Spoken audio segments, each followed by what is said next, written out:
Welcome to the Kratom Sobriety Podcast. This is Lily, and I'm here today with Rosa, who is a licensed and certified EMDR therapist. We're going to talk about EMDR today before our episode. But real quick, episode 190, which is coming up, is actually Rosa interviewing Jack. So we're going to hear from them after this intro.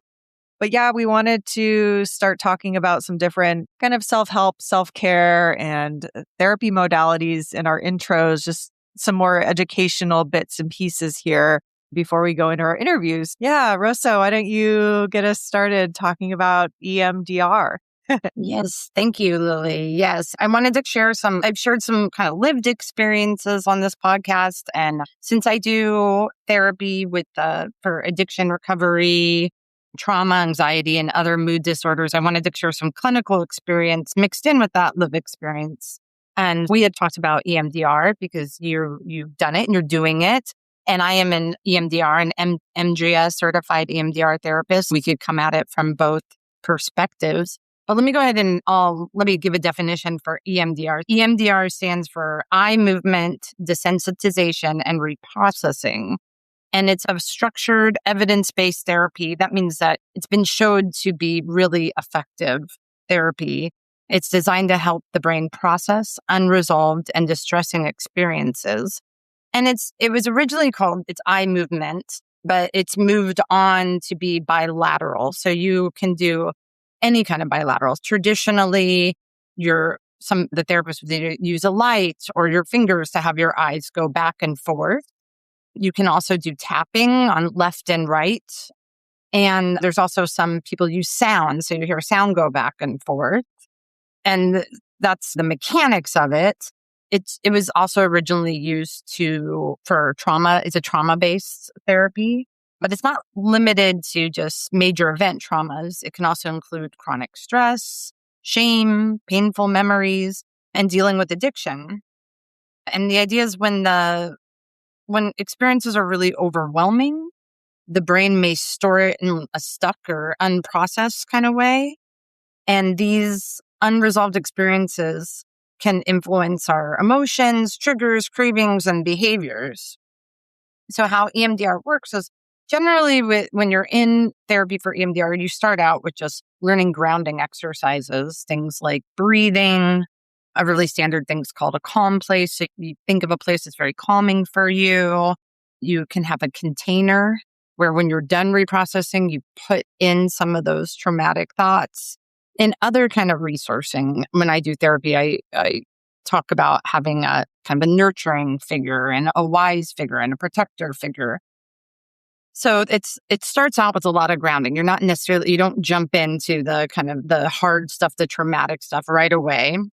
So the therapist will work with the client to come up with kind of a memory, feeling, or a belief connected to the distress.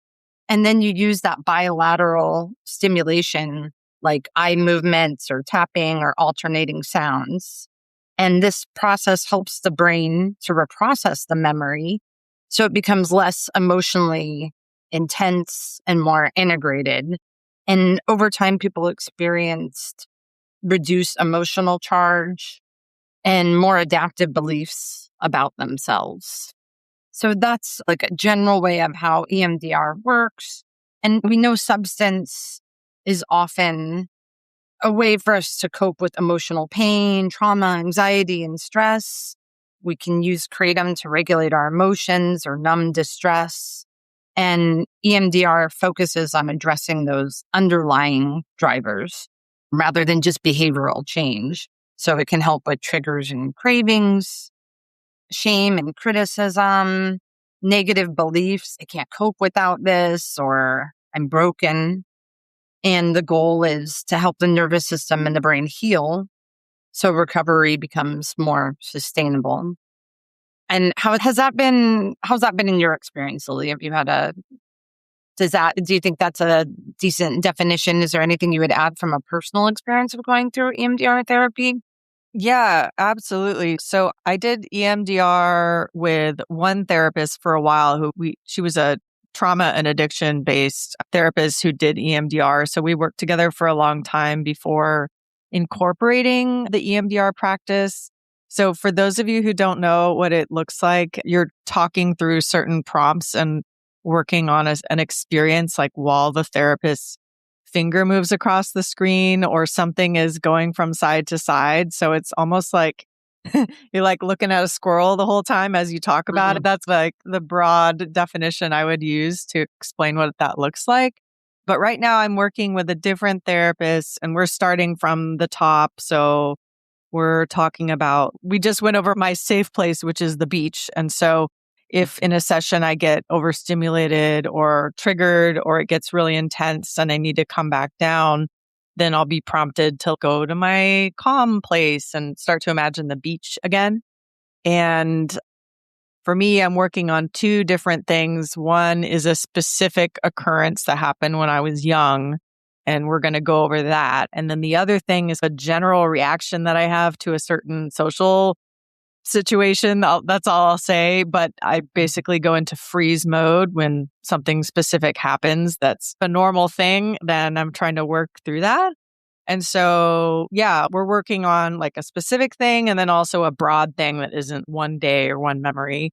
And the broad thing I'll say was, you could say, revealed after I stopped taking kratom and different substances. Like after I became totally sober, I became aware of this issue that maybe I wasn't quite aware of before, or I was using substances to cover it up and I didn't notice it. So now I'm aware of it and now I'm working on it. And I don't know that I could have worked on it when I was like really raw and newly sober off of kratom. I think I was encouraged by my first therapist to be in a neutral-ish like mental state to start. And that if I was extremely depressed one day, maybe we would skip the EMDR session and come back to it when I'm feeling neutral. And I know that because it can like intensify emotions for that day and the next day, but then come back to baseline. Right. Yeah. And I think you've made some important points that one, I think when you're using or really numbed out or really dissociated in any kind of way, EMDR might not be that helpful because it's hard to tap into that feeling. And then also when you're uber triggered or uber depressed or something, it's also may not be the right time. Sometimes it's a great time to do it, but other times you go back to that grounding. And that's why it's important to have a therapist to do it with you and somebody who has that that can do that clinical judgment. But I'll just say a clear disclosure. I do EMDR. I did it when I was younger and I didn't find it that effective. So when I got trained to do EMDR, I had heard, wow, like just so many great things about it and how effective it was. So I did get trained to do it. And then when I working with my clients, I've been blown away at how incredibly effective it is. I think another part that's important to know is sometimes we can get, and maybe this is what happened with me in some ways, we can get really used to talking about our trauma or hard things and just not key into it. And I think EMDR can be a great way of us getting out of our usual way, like we're talking right now, and it drops you into your body a bit. And you can go into just a different state where you're not trying to that you don't go into your usual kind of talking about everyday stuff. Yeah. Yeah. I was trying to explain it a little bit to my husband about like why it can feel different or harder than just normal talk therapy. And it's, you might be talking about something difficult, but you just talk about it as it is. Like maybe in therapy or with a friend, you just talk about it and you're like, yeah, that happened. And then in EMDR, you're not exactly reliving the thing that's bothering you, but you're like staring at it straight in the face for just like a specific amount of time altogether. Like during EMDR, when the hand is moving across the screen, you're doing the prompts and you're reacting and talking it out. It's like you're staring the beast in the face instead of watching the beast like walk away. And you're like, okay, I see the beast, but it's going. Like, I know it's going away. And then with the EMDR, you're like looking at the beast eye to eye. You're kind of sitting with it. You take a pause. Yeah, you're sitting there, you're staring at it and you're like, okay. And, instead of the story that you always tell yourself about it, right? Yeah. Yeah. So maybe you look at it differently or different things about it. And then you can have intense feelings about it, like while it's happening. And then afterwards, it's almost like going through a different version of the experience. And so that's why, you can feel extra like tired or just worn out afterwards. So I remember feeling that way when I was doing EMDR the first round. And I would feel very depleted and tired that day and the next day. And then I would come back around. And for me, it's all about widening the window of tolerance. That's a term I learned recently, is the window of tolerance. It's maybe you can tolerate something like stressful for so many minutes. And then this is like helping you tolerate things for a longer amount of time without triggering you.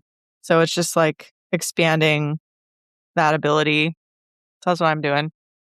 Yeah, it's also bringing you back to the present moment. So you're going in the past a lot of times with these memories, or you're going into that. Sometimes you can even use the future. And then you're bringing up all of those feelings and you're in that neural pathway. But part of what the bilateral stimulation, and then I think you do the bilateral stimulation, you stop and you come back and you reconnect to the present moment. And then you're back in again. And then you stop and you reconnect. And we're teaching that our brain, and we're going into that neural pathway, that we're actually safe right now and it's okay. And the story, that's not what the story is. When our memory's stuck in that past trauma, when that comes up, we're re-experiencing that trauma. And so it's kind of like we're rewiring the brain. And I think maybe you can talk on a little bit. The other thing that we do is we know what negative belief comes with that.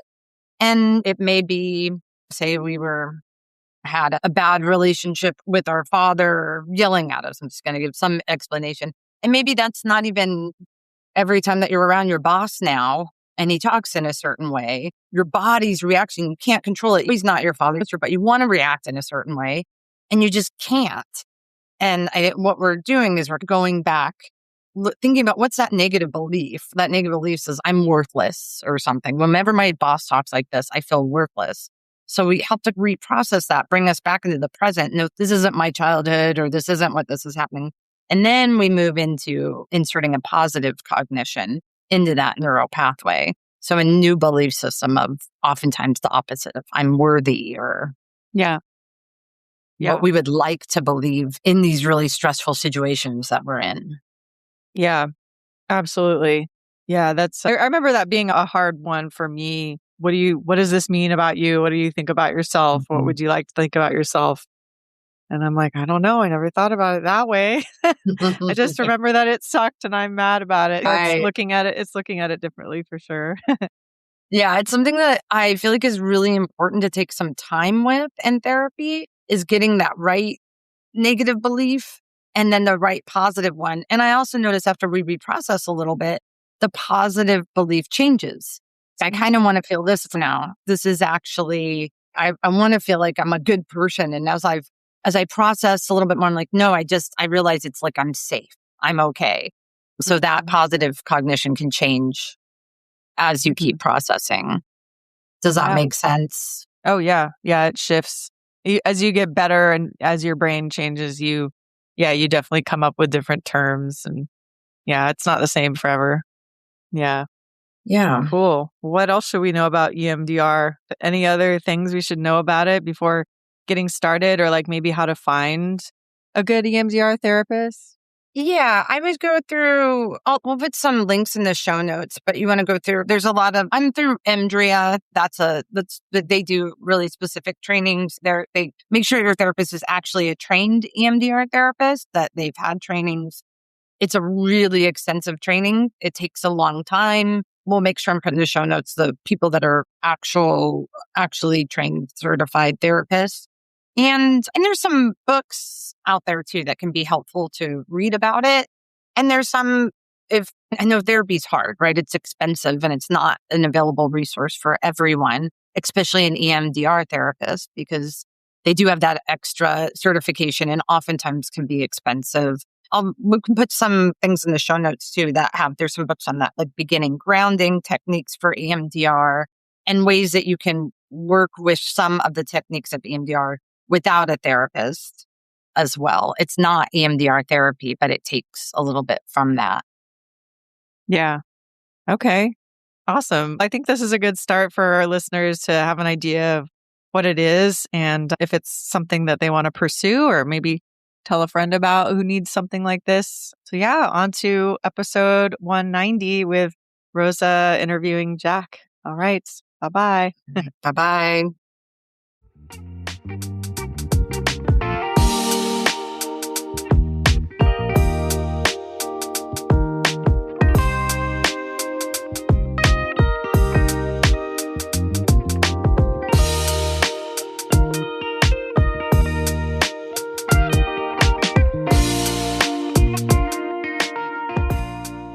Hello, you're listening to Kratom Sobriety Podcast. This is Rosa, and we are speaking today with Jack. Jack, how are you doing?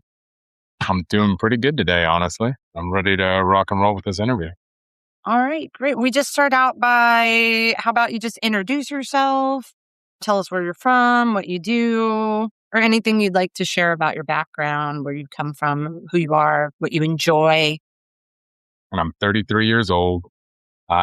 I live in Nevada, and I'm from it's a pretty small town in Nevada. There's only about 1,000 people here. I currently work in mining. So we're gold mining and developing Old exploration. School. Yeah, all that stuff. So it's a cool little town where that's how the town was here in the first place back in the day, was gold mining.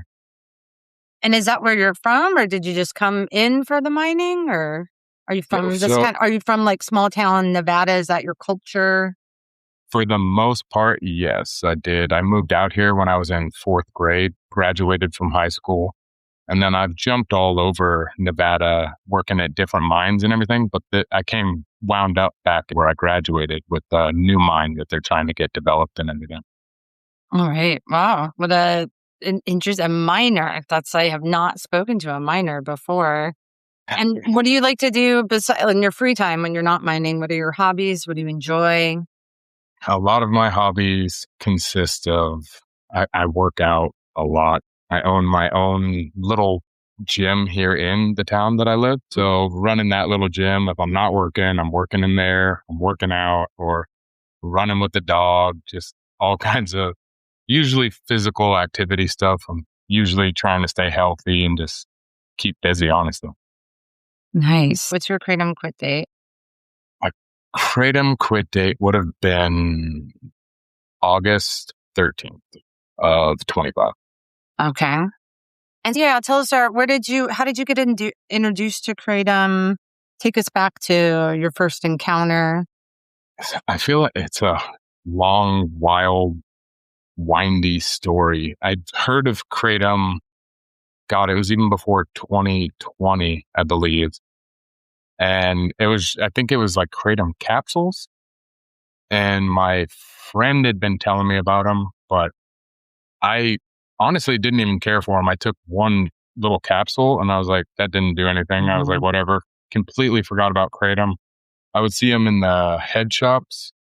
It says Kratom and stuff. And I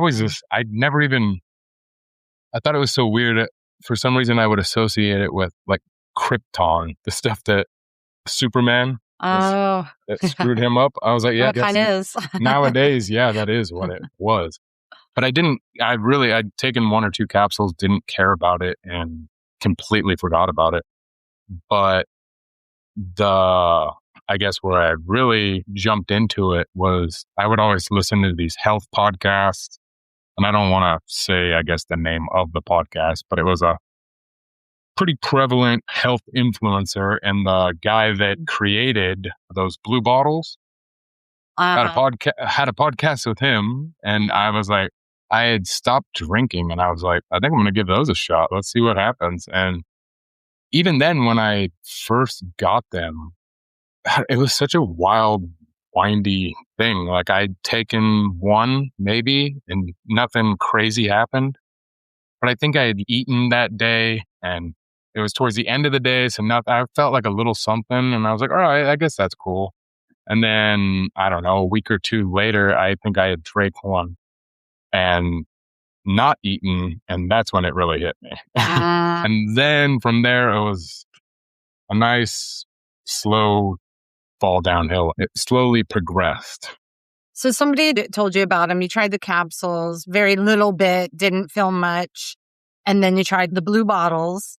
And that first time you didn't feel anything, but then what did you feel when you first started it? When it did hit, what was it? Did you like it? You mentioned you quit drinking. And was it as a substitute for drinking, or what? How did that play out? I would say 100% a substitute, because even with working out and being healthy, like on the weekends, I would go to the bar and just get tore up. And when I start drinking, I'm drinking to drink. I'm not drinking to have 2 beers and hang out. It's all in or nothing. And I think that's just honestly my personality with a lot of things.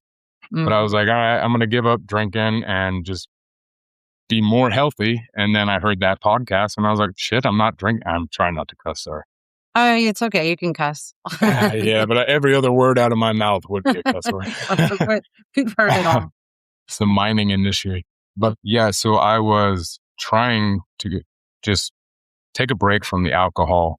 And then I was like, it was game on to try a substitute that I thought was healthy, because I into the whole biohacking everything. And I was like, yeah, why would I drink alcohol, screw up my liver, when there's this healthy thing over here that makes me feel good? And you heard it on the podcast. And and I was like, yeah, this is safe. And I believed everything about it too. I believed even in the podcast, or that company itself was saying like, oh, these extracts are bad. This is whole leaf kratom. This is the kava. And I was like, yeah, this is the healthy version of all that nasty stuff they're doing. That's the homemade black tar heroin type street stuff. And this is the healthy version. So I felt good about it. Or at least I was telling myself. How long ago was this? Oh, God. It was literally, I think, in 2020 when it first came out. Okay. All right. When that blue bottle first came out. Okay. So this is around 2020. And does it work to substitute for alcohol? Or maybe tell us a little bit about your history with other addictions. What was your relationship with alcohol? And yeah. I would say I was never addicted to alcohol. I never had to have a drink all the time. Like I said, if I was gonna go drink, it was full stop, no breaks. I'm trying to black out type deal. I want to party. Yeah. But then my life has been a dance, I would say, with just addictions in general. I mean, even just from being a child, I was overweight and 100%, I was addicted to sugar. I remember eating just spoonfuls of sugar. I think I've been chasing dopamine my entire life. But yeah, it was from sugar being a child to, I remember being in middle school and trying nicotine, getting addicted to nicotine. I remember going to the dentist, maybe middle school, beginning of high school, and they had to rip out my wisdom teeth. And that was my first introduction to pain pills, hydrocodone, Valium. And I was like, game over. This is the best thing in the world. I don't know why. You got happiness in a pill. That's how I felt. Yeah. Yeah. And I do believe I had a very bad problem with, I know I had a problem with Xanax. That was the game over drug for me. That one made me feel normal. It made me feel like this is how I'm supposed to be. And funny thing is, I think I've seen on, I don't know, the web or something that they were saying, especially with the blue bottles, you've got the kratom and the kava. Somebody was saying kava is like nature's Xanax. I was like, okay, maybe that makes a little sense why I couldn't let go of this one. And what happened with Xanax? It was probably one of the lowest points of my life, but I was so out of it with Xanax that I didn't care. I was 19, right out of high school, and I was working in Death Valley, California, cleaning rooms as a maid for the little hotels and barely making any money. And all the money that I did make was literally spent every week on a script of Xanax from somebody. It was like street Xanax that or you weren't getting it prescribed by a doctor? Oh, no. Somebody was getting it prescribed, Right. ripping the name off and selling me the bottle. Yeah. And But how did you end up, or did you get off it, or what was your process with that? And I guess I was so oblivious to it. I don't think I really knew what an addiction was at 19 or like what a withdrawal was or any of that. And I knew I wasn't making money there and I had applied. So mining probably saved my life because I knew they drug tested and I had applied to get into a mine and make really good money in comparison to what I was doing. Mm. And I knew they drug tested. So I was like, all right, I got to just stop. So I cold turkeyed it. And I was trying to quit Mountain Dew at the same time. And I think I was equating all of my headaches to not having caffeine and sugar. there's a whole lot, like Xanax, caffeine, and sugar. Yeah, looking back at it now, I'm sure those were heavy withdrawal symptoms from Xanax. And this was when you were, remind me again, so where are we at in the stage of your life here? So this is 19. I graduated high school. I've attempted college and realized you actually have to keep your grades up to be in a fraternity. I didn't know. I was just trying to party. I think I spent a semester in college and then realized I was going to go nowhere real fast. Left there, got that god-awful job in Death Valley, cleaning rooms. And then Xanax was the problem. Got off the Xanax to go work at a mine. And from there, I feel like it's where I actually got whipped into shape to be, in my opinion, like a better person. Because I was just a piece of shit. I didn't really have a father figure in my life. I have a dad, but not very fatherly. And yeah, my parents split when I was 5. So I didn't really have that dad figure. I was just a piece of shit after high school. But going into the mine as a 19-year-old with all these hardened men, I think I got that father figure and just that mentality of, hey, you can do this, be better. Like, you're better at this. Like, just work harder and all of that stuff. It gave me my work ethic. So it's like, when you say piece of shit, you mean like not having a work ethic? What do you mean by? Yeah, like I think I've always been a good person to like other people. I've never been a bad, mean person to other people. But yeah, and my version of a piece of shit was like, yeah, not having a work ethic, not having aspirations to do better, work out, care about other things in my life. Like, I was just a piece of shit to myself and I was okay with not doing or going anywhere in my life. It sounds like you didn't really have a vision or anything for life. And when you went into the mines, you got some male figures, some people that helped you, give you a vision of that life can be better. There's more to it. Yes. I've had so many epiphanies in my life. Like, I truly believed for the longest time, like, you are just who you are. Like, there's no changing it. Like, I just figured, I'd heard people before I got into working out, like going keto, like not eating sugar. And I was like, that's fucking impossible. I would die. I was like, I just didn't believe it. I was like, nobody's doing that. And I just couldn't believe it. I couldn't believe, like, when people would tell me they don't drink on the weekend. I was like, what do you do? I don't get it.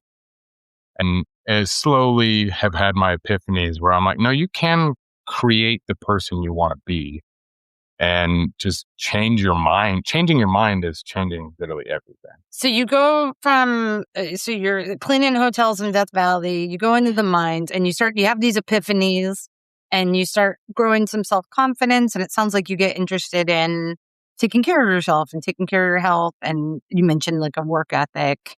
And so what are you you're in your early 20s or something?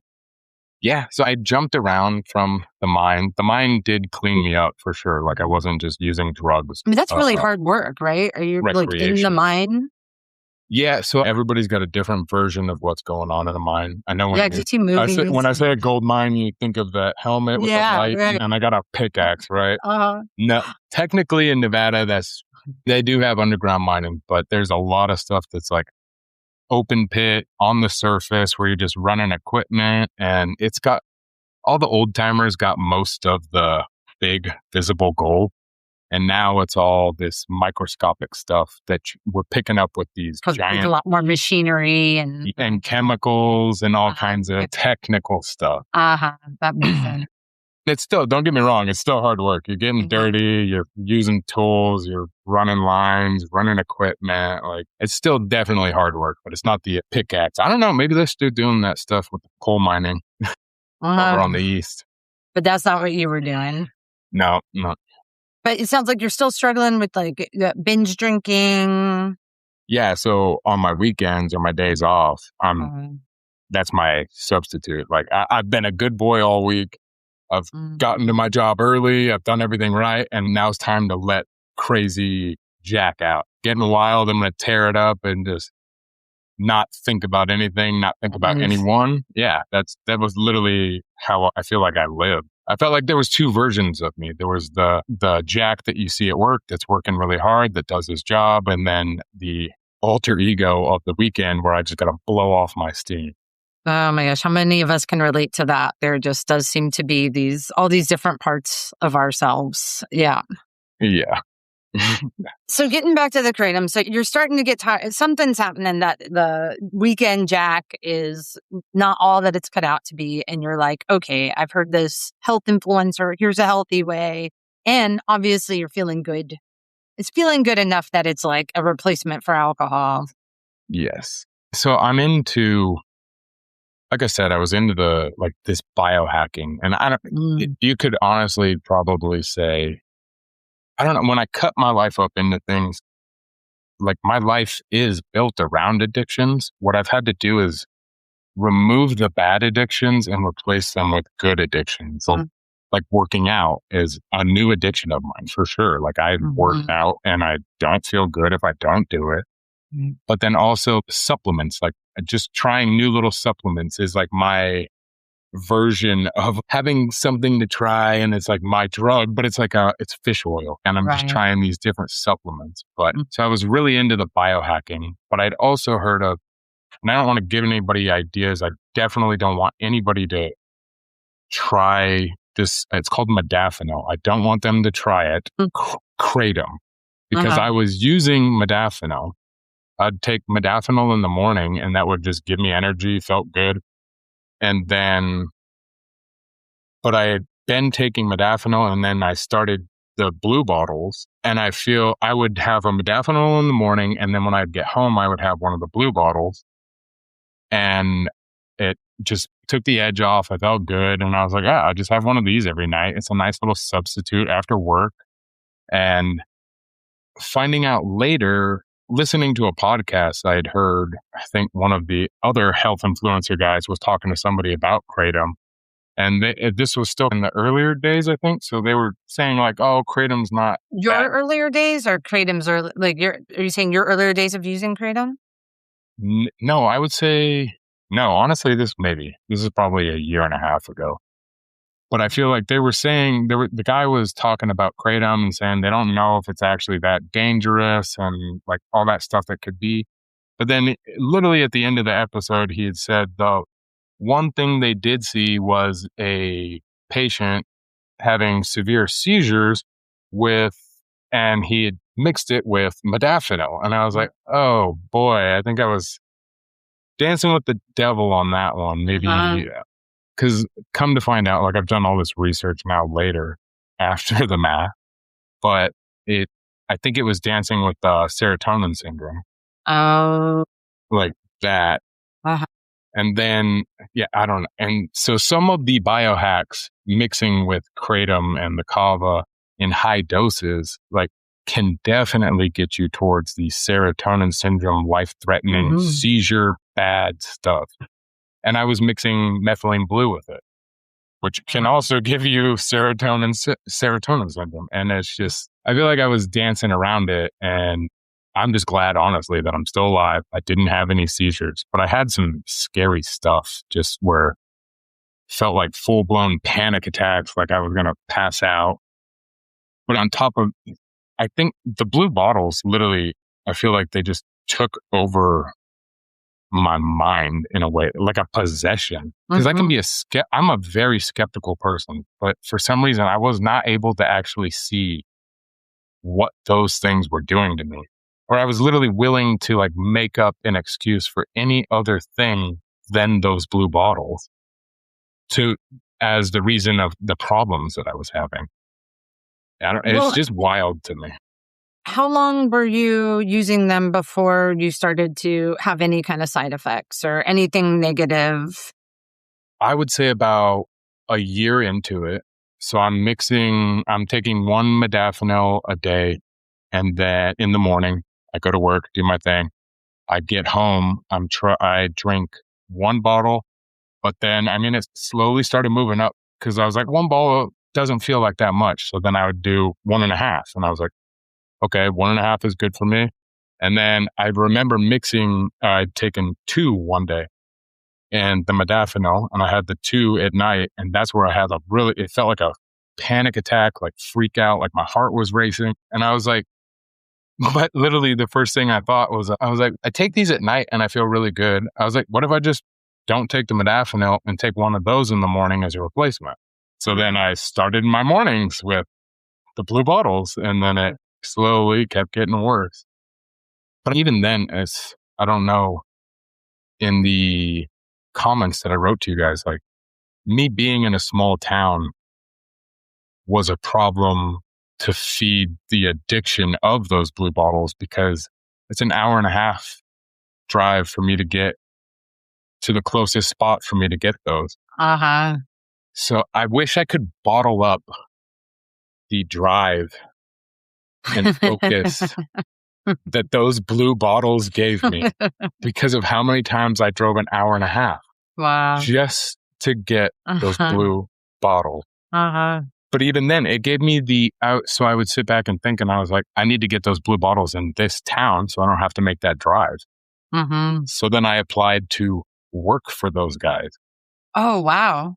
Yeah. And then I got a job with them as a whatever store distributor. Like a distributor. Yeah.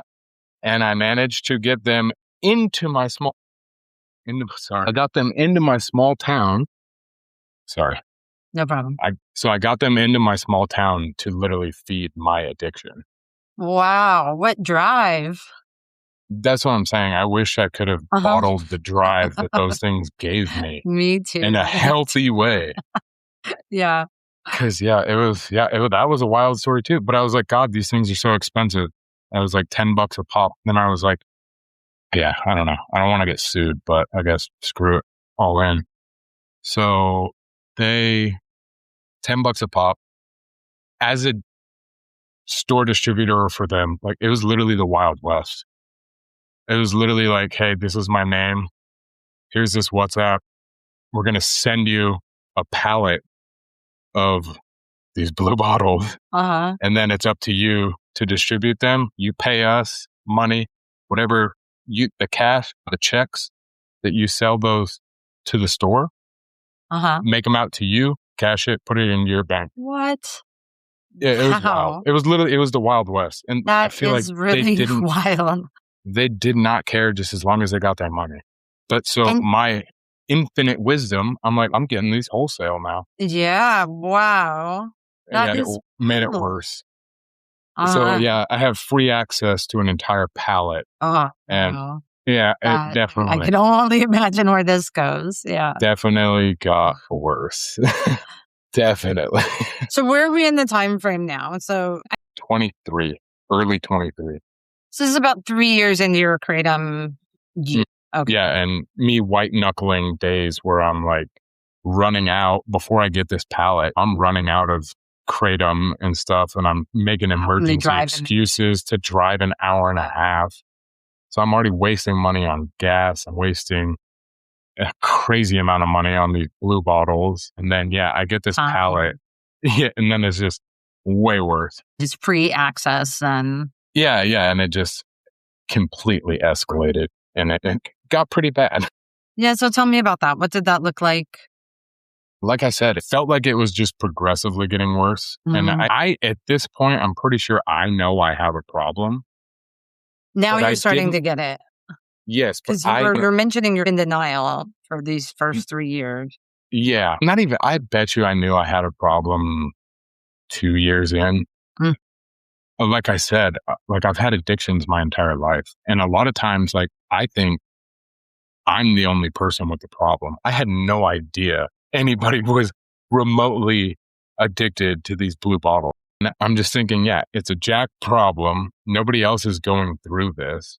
At this point, I'm like looking at it like I'm probably lying to myself, but I'm like, I'm a better person. I'm friendlier. I like talking to people more. I work better. I've got more energy. So I'm like, why would I not want to keep doing these? I was like, so I'm a better version of myself. I'm going to continue to do these. I was like, if it's a problem, it's my problem. I'm not mean to anybody while I'm on these. I'm not hurting anybody. If I'm hurting myself, it's just me. Yeah, definitely understand that feeling. Yeah. So where did things start to change? And when does that, if you still feel that way, you wouldn't be here today. I can tell you right now, I was, just from listening to your guys' podcast, like I would have been much, much more worried if I was throwing up. Like a lot of people, like they throw them up and slam another one. I don't think I threw up once. And like I was using upwards of 9 a day. But yeah, it progressively got worse. I'm doing like 2 in the morning immediately when I get to work. Then I'm doing like 4 throughout the day till about 11 o'clock. And I'm like, okay, I got to eat now. So I know if I don't eat, something will go. Like I was so regimented in it too. And I've heard people talk about like the rituals, and I feel like it was like a ritual of doing it and where I was and the time frames. Like it just ruled my life. All I thought about was that stuff. But so yeah, at that point, I know I've got a problem. But I'd heard that podcast, the one where they talked about kratom and the modafinil, and I was like, oh shit, like I might have a problem. It might be more common that other people are having problems and it's not just me. So then I think I Googled or looked up, because I'm big into podcasts, and I stumbled upon this podcast and I binge listened to, I feel like, every episode. And I was like, holy shit, this is not just me. There's a lot of people, I think I did stumble upon the podcast first, but then heard about that Reddit forum for the blue bottles. And I was like, oh my God. I was like, so it's not just a me problem. This is like bad and it's affecting a lot of people. And then I just dove in. Yeah. Binge listening to it. Honestly, the driving factor behind me quitting, and I know it's a vain thing, but I was getting these horrible styes in my eyes. And I did not know what my eyelids would swell, and it looked like I got punched in the eye. And I would not associate it to those drinks. I was like, no, this is like an infection. I was like, my dog maybe has like something in his fur and I'm getting close to him. Like I couldn't figure it out. And then listening to your podcast, and the guy that drank like a box of those a day talked about the styes, and I was like, Jesus Christ. I was like, so that's the problem. Oh, wow. And then I was like, okay, I guess I got to go to war with these things. And what did that war look like? It definitely the toughest mental challenge I think I've ever tried to overcome on my own. And I was ready after listening to the podcast. I was like, God, this could get bad. I might have to go to treatment. I might need something to get through this. I could go into seizures. I have no idea what's coming for me. I was like, I know I've quit cold turkey things before, but I was like, there's a lot of things in my life that once I get pissed off enough at those things, there's a lot of things like I can get done. And I had to get myself mad enough at these blue bottles to actually even just take the first step of attempting to quit them. Because there was days where I was like, I've ran out and I'm not going to do anymore. And then something will pop up at work or something. They're like, hey man, can you run to town and pick up these things? And I was like, does the universe like want me to do these right now? And it was like a saving grace. Oh yeah, now I get to buy these things. It's a sign. That's literally, and I was like, it's a sign. It's not telling me to quit today. So I couldn't figure that out. But then I was like, after everything, I was like, all right, I know I have to buckle down and quit these things. And I took 3 days off work. I normally have 3 days on a weekend. We work 4 days, so we get 3 days off. So I was like, all right, 6 days. They say you're through the worst of it, like 4. And I got it. I wasn't sure I was going to tell anybody yet that I was quitting. And I have a girlfriend. Did anybody know you were using, like how much you were using, that it was a problem? Did you talk to anybody about it? No, I was so deceptive. And not deceptive, like I would never lie to people like that. But I feel like I was sneakily deceptive. Like people knew I did them. And I'd had friends that tried them and they were like, yeah, that's not for me, man. And I was like, oh, I love them. I was like, you don't know how much I love them, but I love them. But I had always made sure if somebody saw me drinking one, they only saw me drink one. They never saw me drink the other 7 that day. But I was so deceptive in the visual aspect of it to where I didn't want to hide like that I was drinking them. I want, like, somebody's going to see it, but I didn't want anybody knowing how much, one, I needed it, or seeing me drink the quantity that I had to drink just to feel freaking normal. Even up until the point that you decided, okay, something's wrong and I need to do something about it. This was all held within you. Nobody literally shared it. Not one person knew. And that's what was so hard for me. I think in my mind I was like, I wanted to tell somebody, but I was like, how do I tell somebody? And I don't know, in a way too, I'm sure it's probably a toxic trait of mine, but I can do this on my own. I can do anything. Get this done and just figure it out. This is my problem. But I'm telling you, I couldn't make it up. I was in my office at my house on my first day off, I'm going to quit. And I was trying to just meditate. I was like, all right, universe. I was like, I don't know what's going to happen. I don't know if I should tell somebody, they should help me walk me through this, like what's going to happen. And I was just thinking about telling people, trying to meditate on it. And literally my phone rang and it was my best friend. And he's like, hey man, because I had been sick, probably just sick from overuse of these things. He's like, just being dumb, but he's like, hey man, are you dying? And then I was just like, I literally, while I was asking the universe if I need to tell somebody, he calls. So then I was like, I just broke down and I was like, all right, I guess this is the universe telling me that, yeah, you got to tell somebody. So I told him, I literally started crying just out of nowhere. I feel like you're holding that all by yourself. I rarely cry, hardly ever. But I think that stuff like buried my emotions. And so when I just broke down crying and telling him like, dude, I've got a fucking problem. And so that was really good for me because I can tell you 1,000%, if I didn't tell somebody, I wouldn't have quit.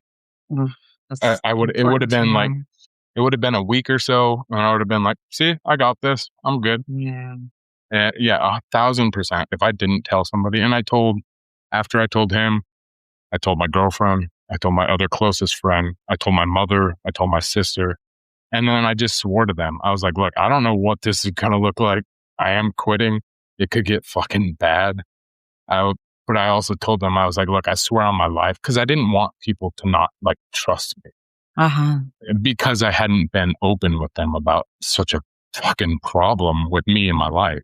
But I was like, look, I swear on my life that if I ever do drink another one, like you guys will be the first to know. Like I will call you and I will tell you. And I guess we just go from there. Wow. Power telling people. Oh, 1,000%. What a difference I'm telling makes. you, if I didn't tell somebody, I would have just gone back to drinking them a week later. Like, it's so much easier to lie to yourself. Yes, exactly. And if I hadn't listened to your guys' podcast, like people saying they thought they could do one more. And I'm like, I would have done that. I swear on my life, I would have been like, oh yeah, a week clean. I would have been like, oh yeah, 4 days clean. This ain't shit. I got it. And then just jump right back in.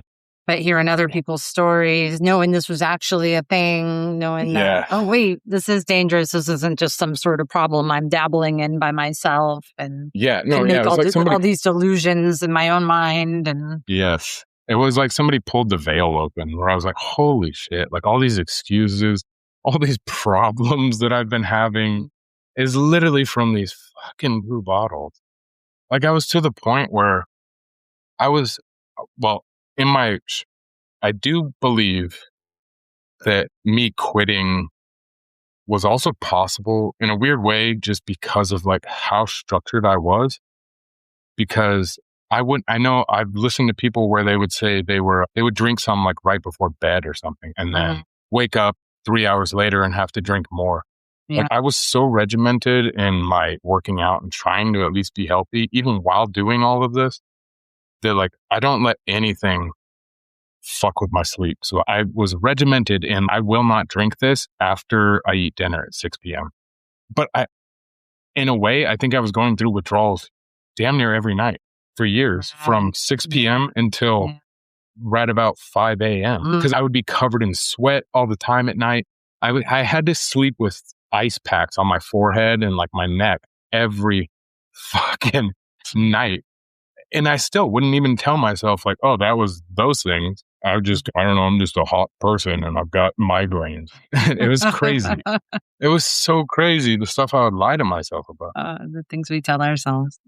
Every night when I would shower, I would be so exhausted because I've already eaten dinner and I've taken my last dose and I'm not giving myself any more. So I think I'm already mentally in a withdrawal that I didn't even know I was going through. But I was so exhausted just to shower. Like I would sit down in my shower and just shower for years straight. Like I wouldn't even stand up. And I was like, I guess this is getting old. Mining's hard on my body. And I would just like lie to myself, man. It was crazy. So crazy. Yeah. I so relate to that because I'm a strict type A person. And it started to be at the end of my use, like, I just feel like I was just in constant withdrawal because I wouldn't use enough to get high anymore. And I was, okay, what's the point of this? Now I'm just going to have to take more and I won't let myself do it, but I'm just living, but I knew it. I knew I was in withdrawals. I knew because as soon as I would take more, I'd like, oh, okay, now I feel normal again. But yeah. Yeah, it's so crazy. I can't wrap my mind around how it was able to like, I'm telling you, if possession was a real thing, like I know it's what it is. Addiction does feel like, and there's something about kratom that feels like it does start to run your mind. So how were those 6 days? Like the first day, I'm not going to lie, the first day and night was utter hell. Like I felt like my bones should not be inside my skin, like that type of deal.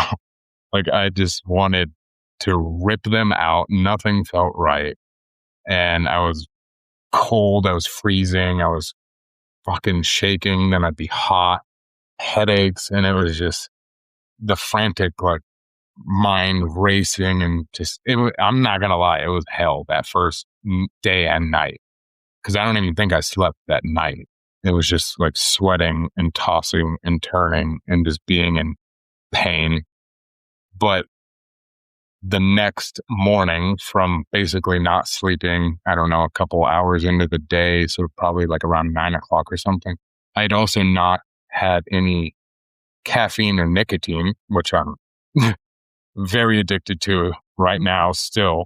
But that next day, I slammed a cup of coffee and put a Zyn in, and I was actually able to fall asleep at 9 a.m. in the morning for an hour or two. And I was like, oh, that's a godsend. But after that, I just remember just being like weak and not wanting to see people. I'm very anxious of not wanting to see anybody. Just let me sit in my shell and try to heal, like type deal with a blanket, huddled in a ball, watching TV for a day and a half.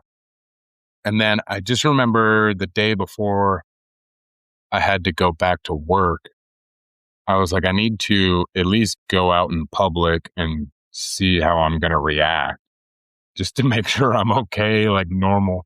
And honestly, like even just walking into a gas station, I felt like I was going to have a panic attack, just like seeing people. And I felt so slow. I remember a guy on this podcast had talked about like his muscles and that kava-kratom. He said it's like a sludge, and he said it just feels like it's in your muscles and it's like glue. You just feel like you can't fucking move, or I felt like I couldn't flex any muscle I had. Yeah. And I don't know, it was so wild. It's just a wild thing to go through. Ultimately, though, I needed to go through it. I needed to feel all of that. I needed to feel the pain, the anxiety, the hurt, because in a bad way, that's how I learned most of my lessons. It's the painful ones that stick with me. Yeah. And so me going through that at least gave me clarity on what I don't want to go back to, what I'm not willing to at least let myself go back to something like that.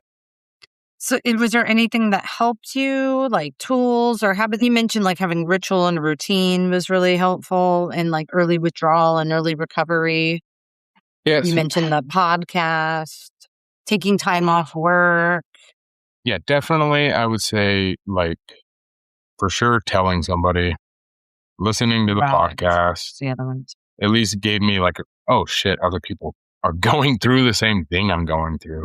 And yeah, even I was talking to some guy on Reddit, just trying to help him. After I had gotten a week or two clean, I was like, fuck, if I can just help one person, I was like, that'd be amazing. And then at least I feel like I've fulfilled something in this. But when it comes to, I do feel like for me quitting, I think it was integral, like that I had that cut of time throughout the night where I wasn't taking it. So I could actually sleep and I feel like, I don't know, maybe it was good, maybe it wasn't, but it's maybe my body already knew what this withdrawal was like. Because I guarantee with the amount I was drinking, I was withdrawing every night. Yeah. So my body was already somewhat prepared for, okay, this is what that is. And yes, it was worse, but I think it gave me a head start on it.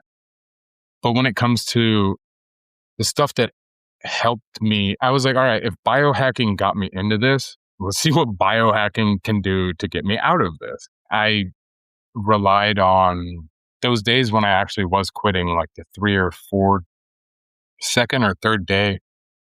I have a little makeshift chest freezer that I sealed off, and it's my little ice bath that I use. And I was like, screw it, no matter what, I'm getting in here, I'm going to do my ice bath. I'm going to try to release some type of dopamine in my head that's good for me. I sat in the sun. I got grounded with my feet on the earth. Those were the big things that I was doing, like physically. Other things that I feel like helped, I don't know. There was I listened to a book called Sound Medicine, and for some reason it stuck with me. And there was like this mantra that this lady had talked about. And I'd learned that mantra. And so I was just repeating it in my head for a day or two, or 3 days, 4 days, just all the time. And I was like, I don't know if it's helping, but it makes me feel better. I was just trying all of these. If it's brain wrapped around something. Do you mind sharing the mantra or? Oh, I'm right. now you got me on the spot. I'm going to sound retarded. All right, I shouldn't say that. What is it? Hari Om Nam Mam Vam Sim Ram Vanyam Shiva Swa. And I would just say that. It's right on here. repeat. Yeah. Oh, yeah. It's embedded in my brain. I didn't think I could recall it with little nerves going on right now. Yeah. But I'm telling you, even like the nights when I was trying to go to sleep and stuff, and my head was killing me and stuff, I would say that mantra in my head until I fell asleep. Maybe that helped. Maybe it didn't. I don't know. But I'm going to stick with it. You're throwing the toolbox at it. I think that's the thing, like when you're quitting, find what are the different things that can help. I remember that just like filling up the tub with cold water. And I hate cold with a passion. I'm not a cold person. It was the only time I threw myself it wasn't like an ice bath or things that people do, but even just throwing in the cold water because I just wanted some dopamine so bad. I felt so depleted and so miserable. And that actually that was one of the things I remember helping. Yeah, I've learned so much too, just about the dopamine. Like after all of this, like I dived deep into freaking dopamine. And there was a good quote from one of the other influencers. He said, dopamine is not the pursuit of pleasure.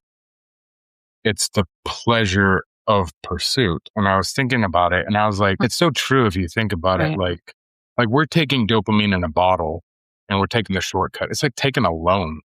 for But the yeah, you money. are from You still have to pay that now back. you're on. Yeah, you pay the piper. Right. Or you work hard, Uh-huh. work out, get into an ice bath where it hurts, and then you get out, and guess And what? You then just got paid in dopamine. you You just don't got owe paid. anybody Yeah. money.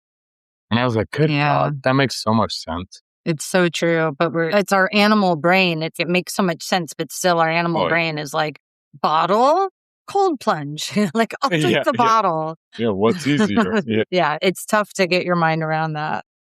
Have you had any setbacks along the way? I honestly have not with Or cravings or I would say like maybe the first month, I was like, you know what, I could go for one right now. But I knew that's just my mind, man. That would be, or even just, oh yeah, let's just try one. But then because of the podcast, I was like, not a chance in hell. I'm not touching that shit. I kept one of the last bottles that I had drank and I put it on my dresser just so I can see it as a trophy every day of the thing that probably would have killed me, but I defeated it. I'm telling you, I had to go to war with it, like in a weird FU kind of way. This shit, I'm stronger than this stuff. And so I keep it as a little trophy for myself of something that tried to kill me, but didn't succeed.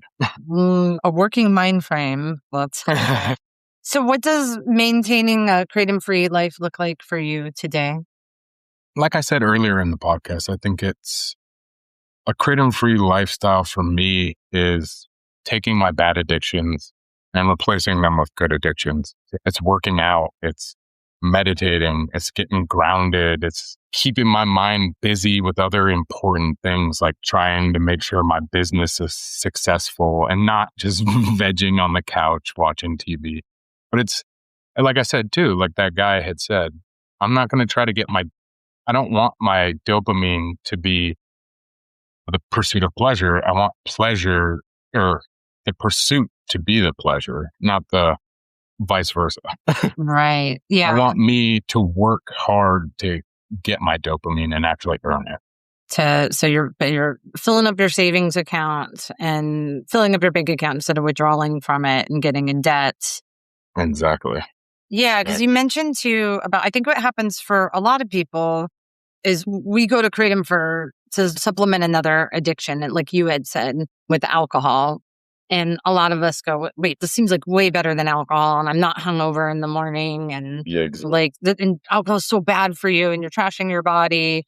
And you're talking about kind of just like a mind frame of not even just letting go of kratom, but letting go of that mind frame of just having that dopamine right now. And how has that been for you, and just in general in life? Because a lot of times when we quit kratom, that alcohol or whatever it is, that comes creeping back in of like the dopamine search and the craving and clinging for dopamine is still there.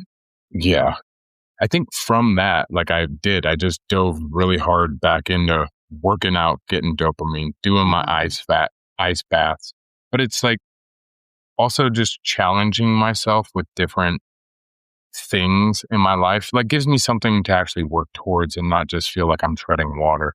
Like even just little things, me and my buddies at work, we were like, all right, let's have a challenge to see who can get the most shredded in 3 months. Like it's just something to get hyper focused on, like I was with that stuff, but in a healthy way. Like, okay, yeah, now I'm watching what I'm eating. It's a healthy competition between me and my friends, or even just in work in general. Like I've been taken out of the position that I was in and I'm thrown into this new position. And now that's my new challenge. Like, how can I make things better? How can I improve morale? How can I ensure that the company's going in the right way that we want to keep going? It's like setting these little challenges for myself, for things to look forward to and things to work towards, instead of just, oh, this is life. I'm just treading water and I don't know where I'm going. I don't know what's going on. So let me just fill my time with a substance and not think about it.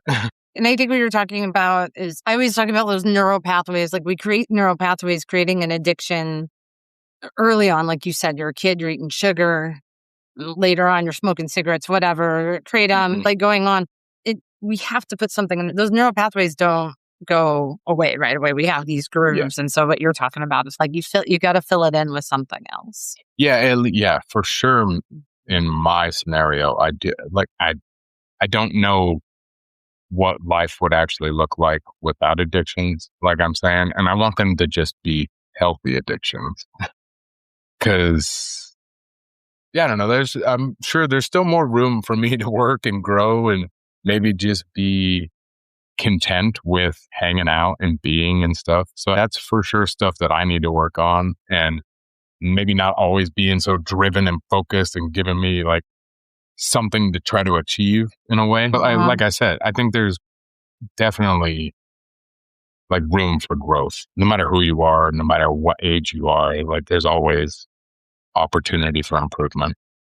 And we like to have like a end on a lighter note and just ask something about if you had like a dream trip with no budget, no limit, what would you do? Where would you go? No budget, no limit. God, I would honestly, one of the places I really want to go is like Norway or Sweden, like where all the Vikings were back in the, like I love everything about Vikings and Valhalla and all that freaking stuff. Like I would just love to be up there and just see everything, see the historic stuff, see all the scenery. That would be my go-to, honestly. First off, I would love to just travel the world and see everything. Right, yeah. Do you have any comfort TV shows, movies, anything that you go to?